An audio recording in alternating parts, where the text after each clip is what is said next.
Alright, this video I'm going to talk about the difference in my eyes between learning an art, a martial art, versus a style.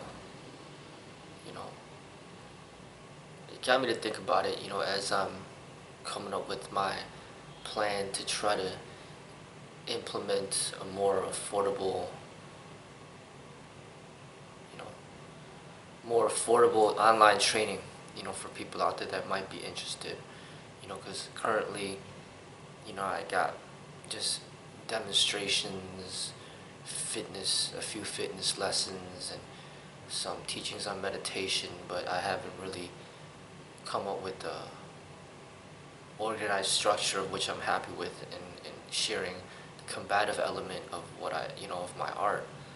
But as I'm coming up with this and started to implement it, I see what the issue is right now. It's just things have changed so much as far as technology is concerned, and the way people share and utilize information. It's become such a very fast-paced society, and a lot of people are very impatient. Like, they just don't have the patience that they might have had in the past. And martial arts, it's a lifelong journey, and you have to have patience if you want to reach to very high levels of training. You have to be patient. But we live in a society that's impatient. So art, to me, is like, if you're learning an entire art, it's a lifelong journey. So a creator of an entire martial art would be something like, say, Bruce Lee created the art of Jeet Kune Do. You're essentially learning his entire art, which encompasses almost everything in the martial arts. But since he passes away and he's not living, then it stops at the end of what's expressed.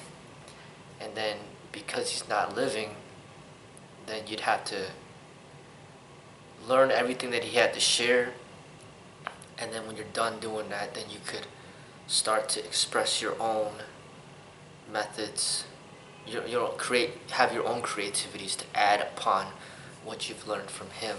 That to carry on a part of his teachings in your own way. That, to me, is what art is. It's like you're learning an entire lifestyle, like everything is in one. You don't need to go outside of that art, because that is the entirety of what you're learning. Style is like choosing certain things from certain, choosing a certain aspect of the martial arts that you find interest in, but it's not learning the entire martial art. Style is just nitpicking the things that you like and then disregarding the things that you don't like. And I think a lot of people mistakenly, through a misunderstanding, try to use Bruce's teachings to cover up their impatientness and their lack of intelligence in how the martial arts is supposed to be. Because basically Bruce Lee was saying, hey, you could absorb what is useful, disregard what is useless. But there's a whole difference between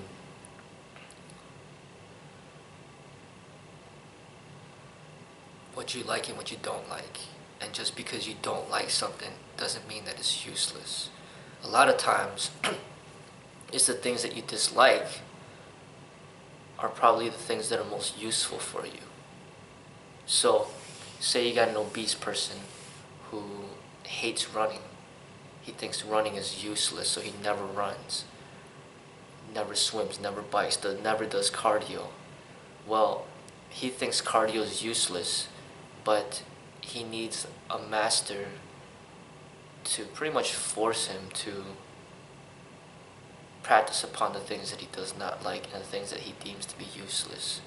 So a true master is the one who's supposed to be able to make the decision for you to determine what is truly useless and what is truly useful. And then you follow the guidance of the master in order to reach your potential. But the way that the martial arts is being taught nowadays is that there really is no master. There's just a bunch of students sharing information of what they know or they think they know, and then the students are just feeding off of each other and having no real guidance, because they don't really know what is useful, truly useful, and what is truly useless. Because if you have a true master that you're learning from, everything that master that is teaching is useful. Nothing is useless, because he's a master. He's already determined and decided, the way, and he's representing it. So if you have a master, say like a Bruce Lee, or a master like Osho, or a Jesus, or a Lao Tzu, everything that they have to teach is useful. And when you learn somebody's entire art, you're supposed to, it's a lifelong thing where you're dedicated to that. So during the time, like say Yeshiva, founder of Aikido, what he created that art, his true disciples are the ones that are learning that art. It's a lifelong process of learning that. They wouldn't even have time to learn anything else other than that art. But a style is more so,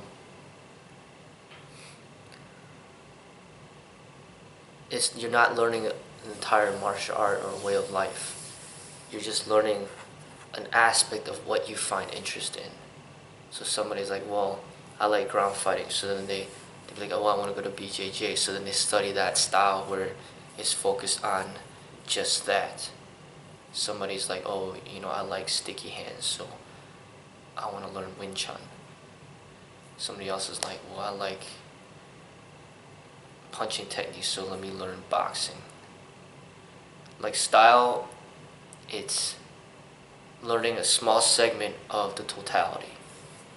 The totality is the entire martial art, where you're learning everything in combat.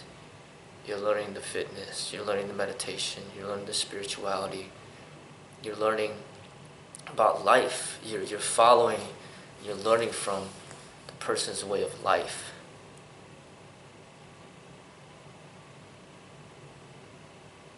And that's a lifelong journey as long as the person's alive. Once the person passes away, then you're limited to the amount of teachings that are available,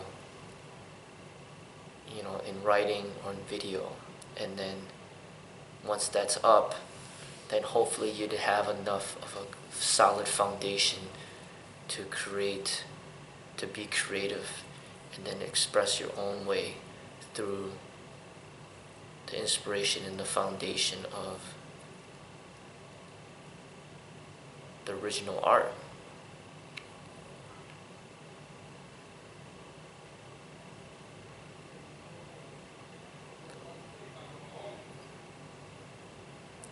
So the art, the way that I see it, is like a book that's eventually, it's supposed to be like never ending, or like the end point could be when the creator of the art passes away. The beginning point is when you start to be a student, and then you're learning from that artist until he passes away. And during that learning, it could be many, many years that's going by, and you're learning like pretty much everything that you need to learn. but there's stages. Say there's 100 phases, and then say phase 90 is when you're going through in-depth training of like firearms. But then you're at stage 20, and then you quit at stage 20, and then you criticize the art to be ineffective because it doesn't deal with situations with firearms. But it's an inaccurate assessment because you haven't gotten to that stage yet. You are judging an art without truly understanding it because you haven't truly practiced it in its entirety.